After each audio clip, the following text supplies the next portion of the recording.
सत्संगत जी बड़े प्रेम और सत्कार से कहना जी धन निरंकार जी दास का विनती है। इस वीडियो को अंत तक देखिएगा। इस वीडियो के माध्यम से बहुत ही अनमोल बातें और विचार मिलेंगे। अंत तक देखिएगा। चैनल पर नए हैं चैनल को सब्सक्राइब कीजिएगा।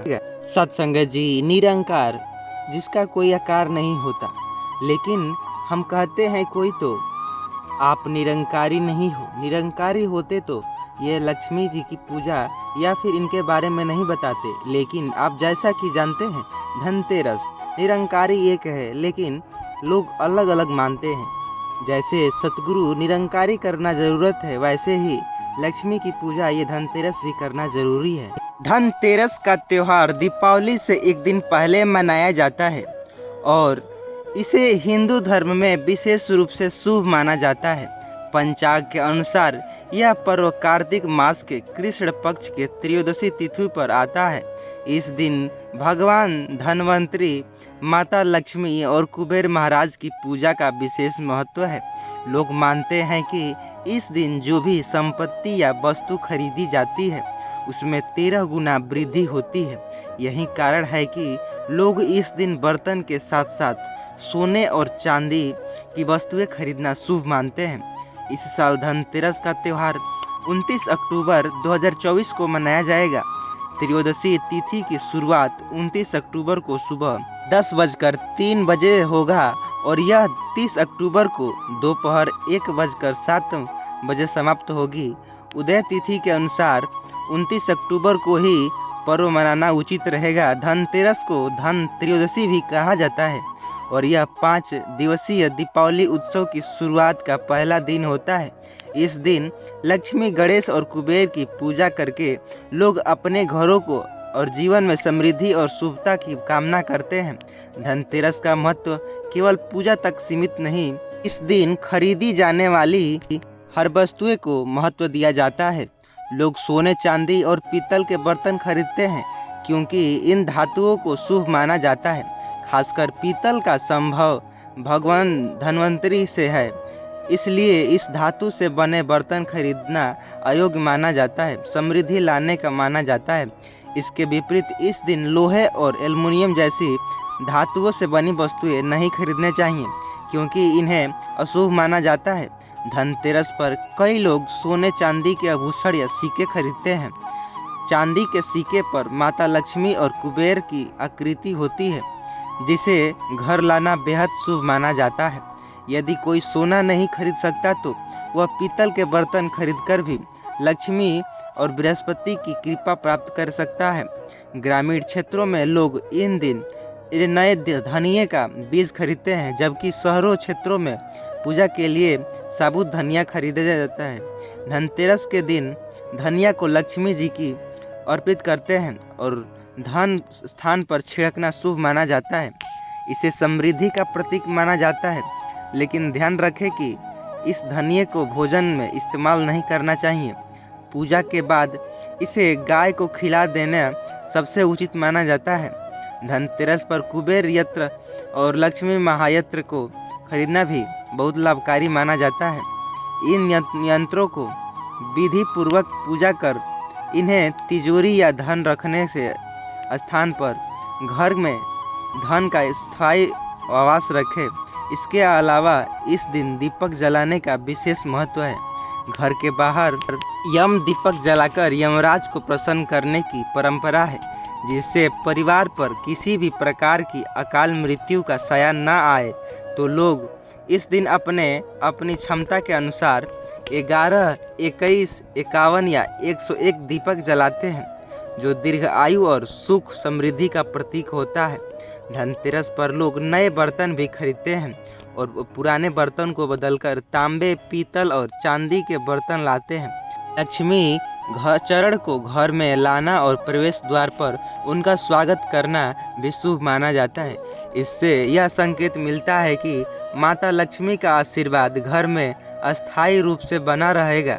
इस दिन किए गए छोटे छोटे अनुष्ठान और परंपराएं न केवल परिवार की भलाई और आर्थिक उन्नति की प्रतीक है, बल्कि यह भी दर्शाता है कि कैसे धनतेरस हमारे जीवन में खुशियाँ और नए आरंभ का प्रतीक है।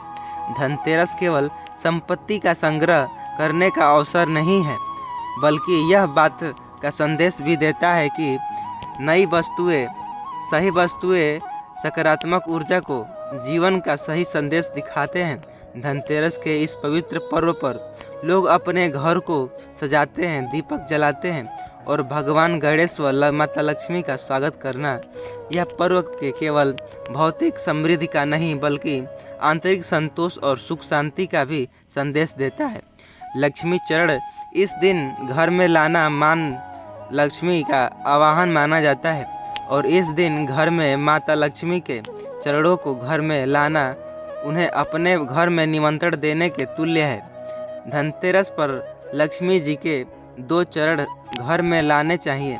एक चरण मुख्य द्वार पर अंदर की तरफ आते हुए लगने चाहिए और दूसरे चरण पूजा के स्थान में घर के अंदर आते हुए लगने चाहिए। इस दिन दीपावली पूजन हेतु माँ लक्ष्मी और गणेश जी की पूजा उनके चित्र खरीदते हैं और इसी दिन धन्वंतरी की पूजा हेतु उनकी मूर्तियाँ चित्र भी खरीदते हैं। धनतेरस के शुभ अवसर पर आपको अपने घर में धन की देवी माँ लक्ष्मी, शुभ लाभ की देवता गणेश जी की मूर्ति अवश्य लेनी चाहिए। याद रखें कि यह प्रतिमा मिट्टी की बनी होनी चाहिए ताकि इन्हें अगले साल भी विसर्जित करके उसे स्थान पर नई प्रतिमा ला सके। इस दिन गणेश लक्ष्मी की प्रतिमा लाने से आपके घर में सुख समृद्धि का वास होता है। इस दिन पूजा की सामग्री के साथ खील, बतासे आदि भी खरीदे जाते हैं। यह घर में खुशियाँ लाते हैं। दीपावली के अवसर पर नए चावल की फसल तैयार हो जाती है और इसी धान से खीर तैयार की जाती है। इसलिए धनतेरस के दिन खीर, बतासे अपने घर में ज़रूर लाने का ध्यान रखें। हमेशा नए खील बतासे ही लाने चाहिए, पुराने रखे खील बतासे नहीं चढ़ाने चाहिए। नए खील बतासे धनतेरस पर घर में लाने से पूरे साल आपके घर में धन और धान्य की कमी नहीं होती है। साथ संगत जी, नमक सबसे आसानी से मिलने वाली चीज़ों में से एक है। नमक को भी अपने घर में सुख समृद्धि का आगमन होगा और यदि आप भूषण खरीदने की योजना बना रहे हैं तो धनतेरस इसके लिए सबसे शुभ दिन है। मान्यता इसी दिन को दी जाती है। कहा जाता है कि कई गुना वृद्धि होती है इस दिन खरीदने से, इसलिए इस दिन की कीमती वस्तुएं की खरीदारी के लिए काफ़ी शुभ माना जाता है। आप भी अपनी क्षमता के अनुसार इस दिन सोने चांदी के आभूषण खरीद सकते हैं। इस दिन झाड़ू खरीदना बहुत ही शुभ माना जाता है। धनतेरस और सतगुरु के मार्गदर्शक की प्रेरणादायक कहानी, सत विचारों की रोशनी। धनतेरस पर्व पर न केवल धन संपत्ति की प्राप्ति का प्रतीक बल्कि यह भी आध्यात्मिक और आत्मा शुद्धि का संदेश देता है। इस दिन हम भगवान धन्वंतरी की पूजा करके जीवन में आरोग्य, सुख, समृद्धि कामना करते हैं। इस संदर्भ पे एक कहानी के माध्यम से आइए समझते हैं। बहुत ही विचित्र कहानी है, जरा गौर से सुनिएगा। एक सच्चा धन कैसे होता है। एक गांव में राम प्रकाश नामक व्यक्ति रहा करता था, जो बहुत ही मेहनती लेकिन अत्यधिक लालची भी था। सत्संगत जी, उसका सपना था कि एक दिन वह इतना धनवान बन जाए कि पूरी दुनिया उसकी संपत्ति की प्रशंसा करे। वह दिन रात पैसे कमाने की योजना बनाता रहता, लेकिन कभी संतुष्ट नहीं होता। धनतेरस के दिन वह विशेष रूप से बाजार में जाकर सोने चांदी के आभूषण और बर्तन खरीदता ताकि लोग उसकी समृद्धि की सराहना करें। इस बार भी उसने ढेर सारे बर्तन और गहने खरीदने की खुशियाँ घर लौट आई, लेकिन फिर भी उसके मन में एक अजीब सी बेचैनी थी। वह जितना धन इकट्ठा करता, संतोष उससे दूर होती।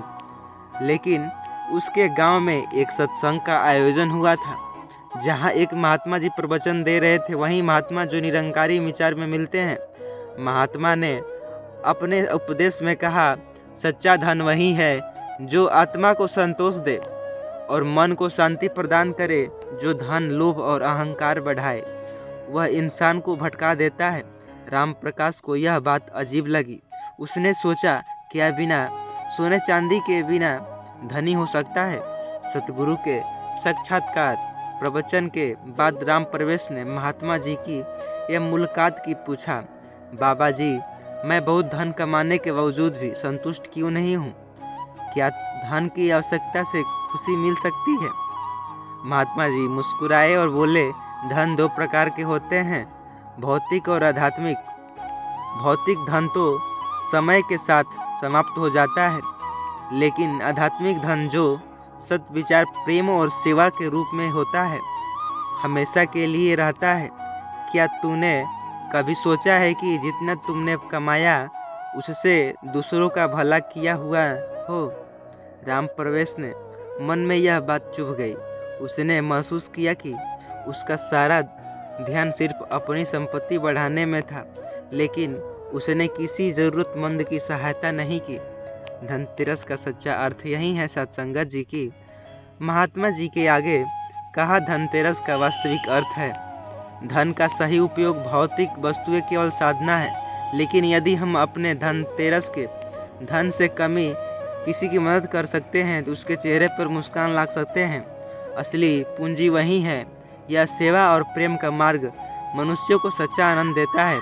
राम प्रवेश ने पहली बार समझा कि सच्ची समृद्धि केवल आभूषण और संपत्ति में नहीं, बल्कि सेवा, दया और अच्छे विचारों में है। उसने निर्णय किया कि इस धनतेरस से वह न केवल भौतिक वस्तुएं खरीदेगा, बल्कि कुछ धन गरीबों की सहायता के लिए भी दान करेगा। अंततः राम प्रवेश का परिवर्तन हो ही गया।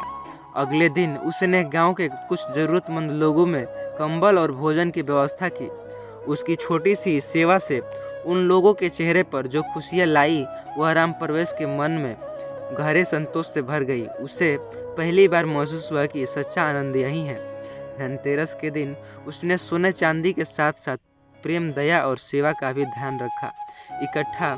धन के इकट्ठा उसे महसूस हुआ, आज ही जीवन का असली अर्थ यही है, दूसरों की भलाई में। सत्संगत जी, निष्कर्ष यह निकलता है इस कहानी के माध्यम से कि धनतेरस केवल सोने चांदी का त्यौहार नहीं है, बल्कि यह हमें सच्चे जीवन का गुणावधु, अच्छे कर्म, मूल्य के याद दिलाता है। जैसे दीपक अंधकार को मिटा देता है, वैसे ही सतगुरु के विचार लोभ, ईर्ष्या और अहंकार को दूर करते हैं। इस दिन हमें यह संकल्प लेना चाहिए कि भौतिक धन उपयोग मानवता की सेवा में करेंगे और आध्यात्मिक धन को अपने जीवन में स्थान देंगे। सच्ची समृद्धि का मार्गदर्शक सतगुरु विचार, सेवा और प्रेम में निहित है। यह धनतेरस का असली संदेश धन की सही उपयोग करना और जीवन को सार्थक बनाना है। सत्संगत जी, बड़े प्रेम से कहना जी, धन निरंकार जी। आशा करता हूँ यह वीडियो आपको बहुत ही ज़्यादा पसंद आई होगी। इस वीडियो में थोड़ी सी भी आपको पसंद आई हो अपने मन से, तो वीडियो को ज़्यादा से ज़्यादा अपने व्हाट्सएप के ज़रिए शेयर कीजिएगा सभी महात्मा जनों के पास, सभी दोस्तों के पास, ताकि उन्हें भी यह ज्ञान मिल सके सत्संगत जी की। और चैनल पर नए हैं, चैनल सब्सक्राइब कीजिएगा और हाँ, कमेंट करना तो नहीं भूलिएगा। प्रेम से कहना जी, धन निरंकार जी।